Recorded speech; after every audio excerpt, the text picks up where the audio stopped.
Tuhan Yesus tidak berubah. Tuhan Yesus hidup. Dia mau menyembuhkan saudara.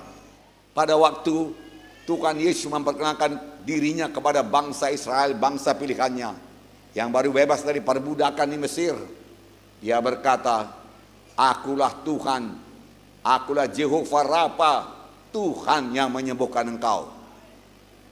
Dan selama 40 tahun mereka berjalan di padang belantara, tidak ada seorang pun yang lemah di antara mereka. Semuanya sehat, bahkan sol sepatu mereka juga tidak habis, saudaraku. Mujizat Tuhan berlaku atas mereka. Lebih daripada itu diberikan Tuhan mana dari sorga, saudaraku. Tidak berkurang, saudaraku. Di mana saja mereka berada. Saudaraku, Maria 3:6 berkata, aku Tuhan yang tidak berubah. Dalam perjanjian lama dia menyembuhkan penyakit. Dalam perjanjian baru apalagi. Kita melihat 75% pelayanan Tuhan selama dia di bumi ini adalah menyembuhkan penyakit. Kemana saja dia pergi dia menyembuhkan penyakit, saudaraku. Sampai sekarang Tuhan berkata, aku mau menyembuhkan engkau, Tuhan berkata.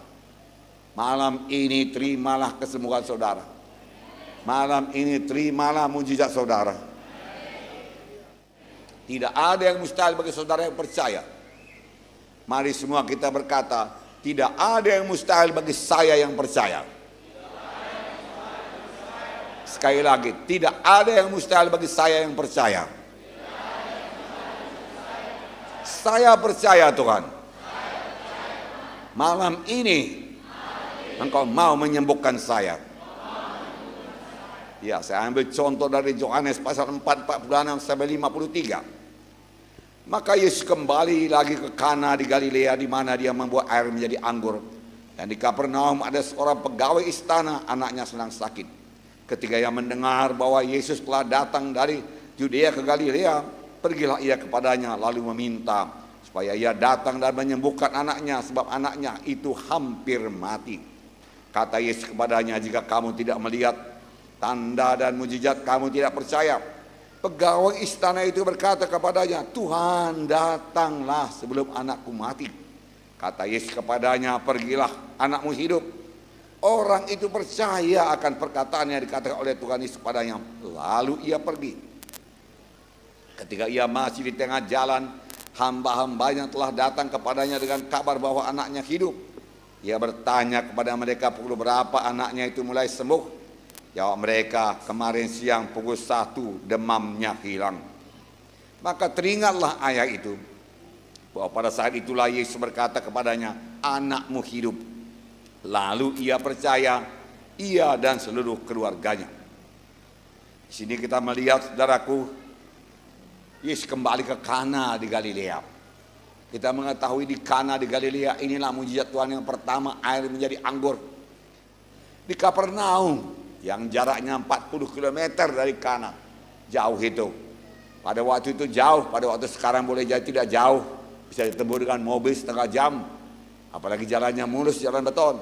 Tetapi pada waktu itu, saudaraku, hanya kuda yang ada dan kereta. Boleh jadi, saudaraku, pegawai istana ini, saudaraku yang anaknya sakit, saudaraku datang kepada Yesus naik kuda, memakan waktu 1 jam 2 jam, saudaraku. Saudara, dia datang kepada Yesus, Tuhan tolonglah, datanglah ke rumahku Tuhan, anakku hampir mati. Tuhan Yesus sebenarnya tidak menolak, Tuhan Yesus sangat mau menyembuhkan anak yang sakit itu. Tetapi dia mau meningkatkan iman mereka. Tuhan Yesus mau mengajarkan satu perkara yang sangat penting. Apakah itu, saudaraku? Saudaraku yang kasih dalam nama Tuhan Yesus berkata, kalau kamu tidak melihat mujizat, kamu tidak percaya. Dan dia berkata kepada pegawai istana itu, pergilah, anakmu sembuh. Dia bukan Yesus enggan ke rumahnya yang berjalan 40 km, tidak. Yesus mau, seperti saya katakan tadi. Tapi dia mau mengajarkan satu perkara. Untuk kesembuhan, tidak perlu tubuhnya hadir. Tidak perlu Yesus hadir secara tubuh. Cukup dia sampaikan firman-Nya. Tuhan Yesus menunjukkan bahwa firman-Nya itu berkuasa, saudaraku. Oleh sebab itu dia berkata, pergilah, anakmu sembuh. Orang itu percaya. Walau dia belum melihat tanda-tanda anaknya sembuh.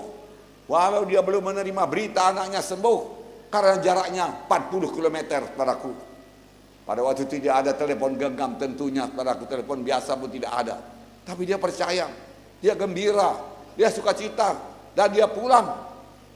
Di tengah jalan hamba-hambanya datang dan berkata, anakmu sudah sembuh.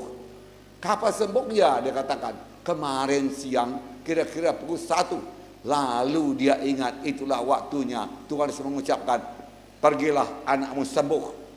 Lalu dia percaya kepada Tuhan Yesus, saudaraku, percaya kepada firman Tuhan, saudaraku. Saudaraku yang kasih dalam nama Yesus, apakah pelajaran kepada kita, saudaraku? Saudaraku yang kasih dalam nama Yesus, untuk menerima kesembuhan, Yesus tidak perlu hadir secara tubuh. Firman-Nya berkuasa. Apa yang diucapkan Tuhan Yesus sama dengan kehadiran Tuhan Yesus sendiri. Dan apa yang diucapkan oleh Tuhan Yesus sudah begitu banyak dituliskan dalam Alkitab.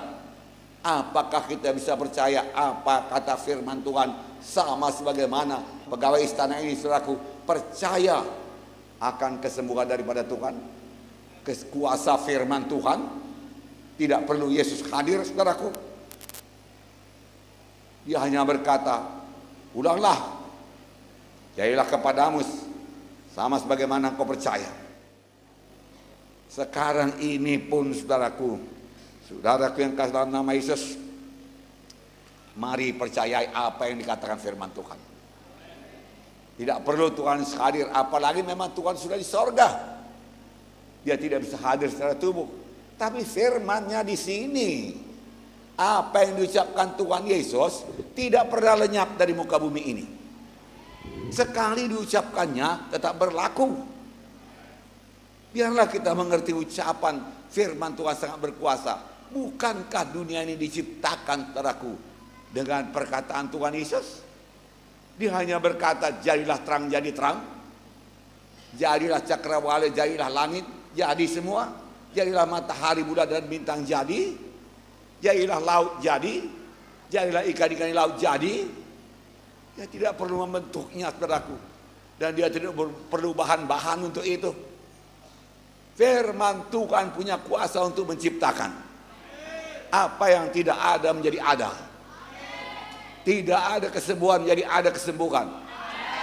Tidak ada kampunan dosa menjadi ada kampunan dosa. Malam ini sediakan Tuhan bagi saudara. Saudara, firman Tuhan lebih berkuasa daripada panca indera kita. Saudara sakit, boleh jadi saudaraku semua panca indera. Saudara, ada berapa panca indera? 5 panca indera. Mengatakan saudara itu sakit. Dan tubuh saudara, kita katakan kepala saudara pening, sakit, oyong. Ah, aku sudah sakit. Boleh jadi aku darah tinggi ini, boleh jadi demam dan lain sebagainya. Lalu saudaraku, mata saudara mulai berkunang-kunang, panca indera penglihatan mulai berkunang-kunang. Ah, betul lah aku sakit, panca indera berkata. Telinga mulai mendenging, lalu telinga berkata, betul lah aku sakit. Oh, pencet sap ini udah pahit rasanya, betul lah aku sakit. Kulit ini sudah meriang-riang rasanya, oh betul lah aku sakit. Dan semua panca indera lain mengatakan sakit, sakit, sakit. Ada satu yang mengatakan saudara sembuh. Firman Tuhan berkata, oleh bilur Yesus engkau sudah sembuh. Aku mau menyembuhkan engkau. Saudaraku, tanda kita beriman, kita lebih percaya kepada firman Tuhan daripada perasaan kita, daripada penglihatan kita. Itulah dia iman. Itulah iman, saudaraku. Walaupun perasaan, saudaraku, tidak mendukung saudaraku untuk kesembuhan, tapi iman berkata, oleh bilur-bilurku engkau sudah sembuh, berarti sudah sembuh. Amin. Tuhan meminta kita percaya dulu dan bertindak menurut firman Tuhan. Maka kesembuhan akan menyusul. Selalu begitu menerima kesembuhan dalam Alkitab. Kenapa kita kurang mengalami mujizat Tuhan?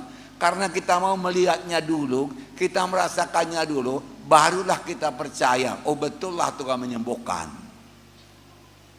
Tapi Tuhan lebih suka, saudaraku, Kita bertindak saja, kita percaya kepada firman-Nya dan bertindak seturut dengan firman-Nya. Amin, saudara.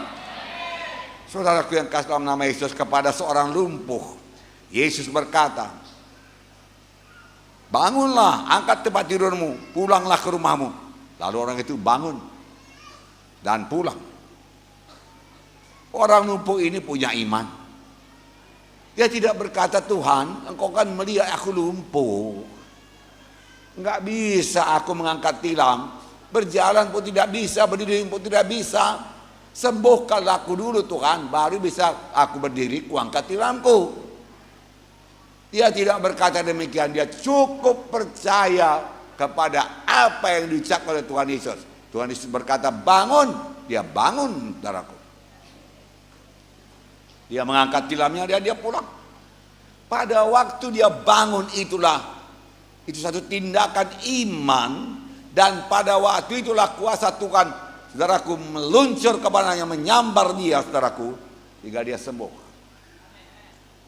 Kepada seorang yang sudah 38 tahun terbaring di kolam Bethesda, saudaraku, saudara menunggu air kolam itu bergolak, karena siapa saja yang lompat ke dalam pada air kolam itu bergoncang, dia sembuh apapun penyakitnya. Tetapi karena dia lumpuh, dia tidak bisa bergerak cepat menuju kolam.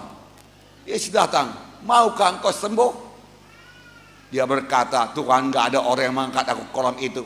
Pada waktu aku di tengah jalan, orang lain sudah duluan melompat, orang itu sembuh. Aku terlambat. Tuhan berkata, bangunlah, angkat tempat tidurmu dan pulanglah ke rumahmu. Orang itu bangun, dia angkat tempat tidurnya, dia pulang ke rumahnya. Dia cukup percaya. Dia tidak berkata, Tuhan 38 tahunnya aku ini sakit, Tuhan, engkau suruh pula bangun dan bangkit. Kalau memang bisa aku bangun dan bangkit, udah lama aku bangun bangkit, Tuhan. Dia tidak berkata demikian. Banyak alasan-alasan bisa dikemukakan kepada Tuhan Yesus. Tetapi dia cukup percaya. Oke, aku percaya firman Tuhan, ya dan amin. Saudaraku yang kasih dalam nama Yesus, demikian juga pada malam ini saudara bertindak. Tuhan sudah berkata demikian, aku sembuh. Amin, saudaraku. Untuk menerima kesembuhan sangatlah penting kepada mereka yang datang kepada Tuhan, segera percaya dan bertindak. Percaya dan bertindak. Percaya dan bertindak. Saudaraku yang kasih dalam nama Yesus, tindakan malam ini. Saudara berkata, Pak Munte, saya ini sudah percayalah. Kalau saya nggak percaya, saya tidak datang kemari. Bagus, itu langkah pertama, percaya. Kemudian setelah saudara didoakan, jangan bergantung lagi pada perasaan saudara, penglihatan saudara. Percayai, haleluya, aku sudah didoakan. Hamba Tuhan meletakkan tangan padaku, maka aku sudah sembuh. Aku bangun dan bangkit sekarang. Tuhan, tolong aku, mengalirkan kuasa-Mu, aku bangkit dalam nama Yesus. Haleluya. Maka kesembuhan jadi milik saudara.